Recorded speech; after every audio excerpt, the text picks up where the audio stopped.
We have meteorologist Skye standing by. The big story is the wind, Hannah. Hey there, Leah. Yes, that's correct. Now, we had some showers which already moved through, but it's really, this wind is not due to thunderstorm activity. It's due to a tight pressure gradient due to a system that's farther up to the north. But nonetheless, we are still seeing a few of those little residual showers bringing a little bit of drizzle and just some wet road conditions for some, especially around the Sequatchie Valley, such as Dunlap, Monteagle. A few little scattered showers for our North Georgia counties there, as well as our far eastern Tennessee counties. But again, wind speeds on their own, just with the sustained winds, not too horrible. We're seeing anywhere from 5-mile-per-hour winds up to 23 miles per hour in Chattanooga. But those wind gusts, man, they have been blustery. We're seeing a lot of that red and those darker colors beginning to pop up. So wherever you're seeing that, you're seeing 35 to 40, even 40-plus mile-per-hour wind gusts, such as areas of Dade, Walker, Catoosa, Chattooga, Jackson County have some of those heavier wind gusts, as well as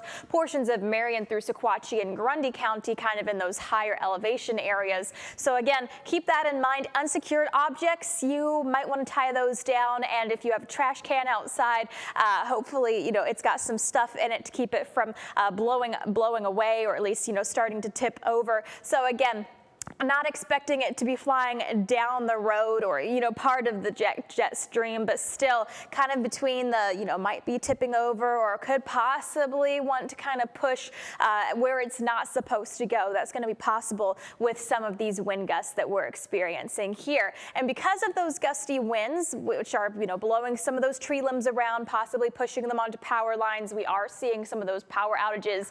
Around 1,000 customers without power in Marion County, looking at around, maybe a couple hundred in Hamilton County, and 800 people customers without power in Dade County. So again, this is not horrible. It looks like the most customers without power is in Marion County. Got to look at it relatively. Again, these counties are pretty, they're the populations and whatnot. So we are starting to see some of those effects from those wind gusts, and temperatures are slowly beginning to drop. We've already hit our high temperature for the day. Right now, we're sitting at 54 degrees. We're going to see that cold front take effect heading into the next couple of hours, as our temperatures are going to get chillier and chillier throughout the mid-morning and heading into the day. So future wind gusts during the afternoon are going to kind of stay within that 30 to 40 mile per hour realm, and we're really going to continue to see these gusty winds staying kind of around that same parameter. This one has it a little bit lower, but since we're already seeing those 30 to 40 mile per hour gusts, I think we're going to continue to stay on the blustery side. And again, that cold front is going to be surging in from the north, so huge